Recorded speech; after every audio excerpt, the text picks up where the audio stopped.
الصلاة والسلام عليك يا سيدي يا حبيب الله. السلام عليكم ورحمة الله وبركاته. أهل سنة أقابل علماء ومشايخ يا المدرب. اللہ تعالیٰ اہل سنہ والجماعت کے اقابر اور علماء کا سایہ تادیر اہل سنت پر قائم دائم رکھے، اور یقیناً ان علماء کے علم سے اللہ تعالیٰ اہل سنت جس طرح استفادہ کر رہی ہے مزید ہم سب کو استفادہ کرنے کی توفیق عطا فرمائے۔ یقیناً آج کا یہ اجتماع استقبال میں پاکستان کانفرنس کے انعقاد سے ایک بہترین عنوان ہے اور موقع بھی ہے، کیونکہ اس میں کوئی شک نہیں کہ قیام پاکستان سے لے کے استحکام پاکستان تک ہم یا رسول اللہ صلی اللہ علیہ وسلم کے حوالے سنیوں کے ہمارے اقابر کی جو خدمات ہیں وہ کسی سے ڈرتی چھپی نہیں ہے۔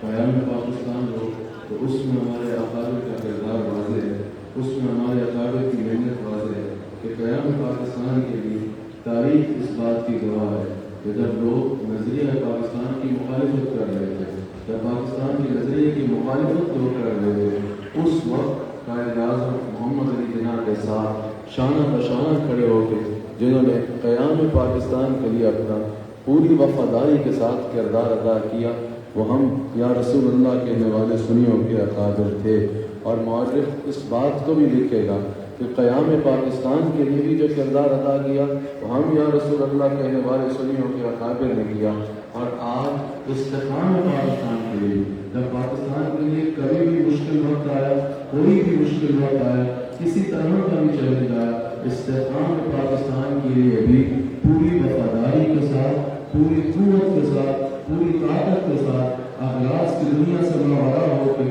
بغیر کسی درس کے اور بغیر کسی لالچ کے اب جنہوں نے اپنی اول ترجیح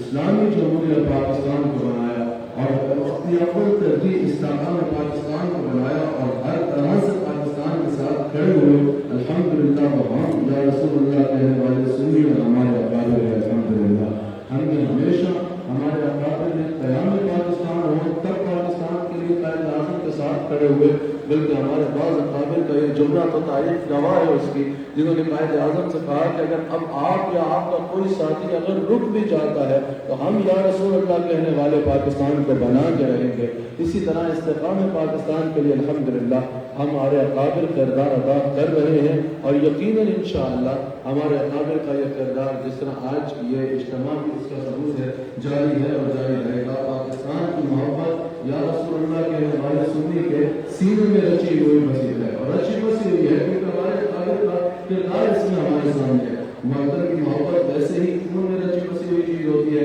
جیسے سیدنا فاروق اعظم نے بھی فرمایا کہ یہ وطن کی محبت ہے جو کسی بھی ملک کے استحکام کا، کسی بھی ریاست کے استحکام کا باعث بنتی ہے جو پاسماندہ ہو۔ اگر پاسماندہ ملکوں کے لوگوں کے دل میں وطن کی محبت نہ ہو تو ان کی ترجیحات بدل جاتی ہیں، ان کی وفاداریاں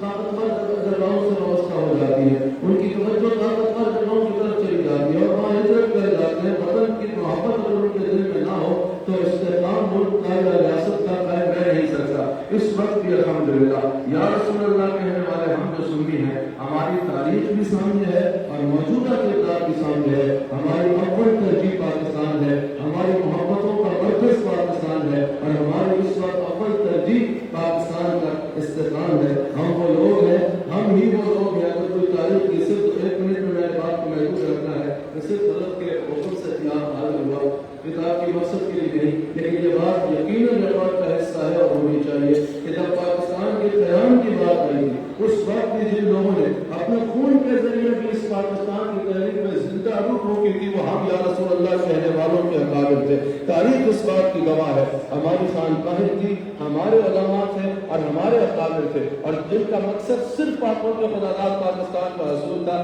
اسی لیے جب پاکستان بن گیا تو اقتدار کی خواہش کیے بغیر، عہدوں کی خواہش کیے بغیر، منصب کی خواہش کیے بغیر وہ واپس اپنی خانقاہوں میں اور اپنے اداروں میں چلے گئے، اور جو حکومت ہے اور اقتدار ہے وہ قائد اعظم اور ان کے ساتھیوں کو سونپ دیا۔ آج بھی بغیر کسی غرض کے، بغیر کسی اقتدار کے غرض کے، بغیر کسی عہدوں کے غرض کے الحمدللہ ہمارے اقابر پاکستان کے استحکام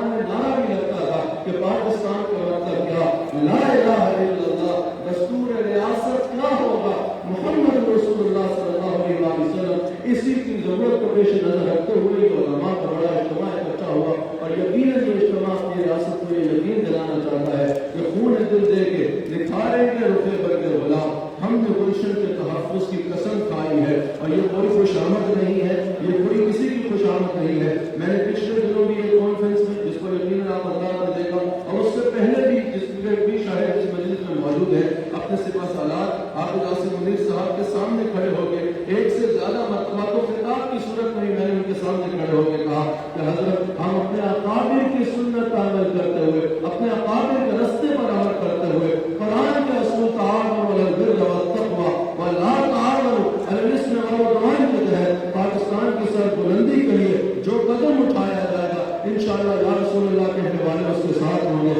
اللہ نے پاکستان کو عزت دی بنیاد منصوص کی صورت میں، اللہ نے پاکستان کو عزت دی عہد حرمین کا محافظ ہونے کی صورت میں، اللہ نے پاکستان کو ابھی بھی صحابہ جو سفارتی محاذ ہے اس میں بے پناہ عزت عطا فرمائی ہے، اور یقیناً اس طرح جو بھی اقدام ادا کیا جائے گا باغراض کی دنیا سے ماغرا ہو کے انشاءاللہ ہم ریاست کو سپورٹ کریں گے جو خیر اور تقویٰ کا کام ہوگا۔ اور آخر میں یقیناً اس بات کو ہم واضح کرنا چاہتے ہیں، واضح طور پر ہمارے الفاظ کو یاد رکھا جائے، ہم اپنی افواج کے بھی ساتھ ہیں، حکومت بھی جو خیر کا کام کرے گی تعاونوا علی البر والتقوی ولا تعاونوا علی الاثم والعدوان، جس طرح ہم اپنی ریاست کی محبت دل میں رکھتے ہیں اسی طرح ہمیں ہمارا مسلک جان سے پیارا ہے، جس طرح ہمیں پاکستان جان سے پیارا ہے ہمیں ہمارا مسلک جان سے پیارا ہے، جس طرح پاکستان کی سرحدوں پر پہرا دینے والے افواج پاکستان کے ساتھ ہماری پوری ہمدردی ہے، اسی طرح ہمارا ناموس رسالت پر پہرا دینے والے، ختم نبوت پر پہرا دینے والے، ناموس صحابہ و اہل بیت پر پہرا دینے والا اور اہل سنت کے نظریات پر پہرا دینے والا بھی ہمیں جان سے پیارا ہے اور ہماری ہمدردیاں اس کے ساتھ ہے۔ خدا اہل سنت کو آباد رکھے۔ اور آخر میں دعا پر اختتام کروں گا جو میرے امام نے کہا کہ یا رسول اللہ کام بولے لیجیے، آپ کو جو راضی کرے، ٹھیک ہونا میں رضا، آپ پہ کروڑوں درود۔ اکابر اتنے ہیں، ہمارے چیئرمین جناب، میں حضرت ممبر بھی ہوں، ویسے بھی حضرت میرے چیئرمین ہیں، اور میں اکثر مسکرا کے حضرت سے کہتا ہوں ایک بندہ ہے جو ہمارا بھی چیئرمین ہے، وہ راغب نعیمی صاحب ہے ماشاءاللہ، حضرت خوبصورت انداز میں ماشاءاللہ کام کر رہے ہیں، بیٹھے ہیں۔ قبلہ ابو مصطفیٰ ہزاری صاحب مجدد العلائی تشریف فرما ہے، اور ناموس رسالت، تحفظ ناموس رسالت کے جتنے اکابر اور علماء ہیں، اللہ تعالیٰ ان سب کی کاوشیں قبول فرمائے۔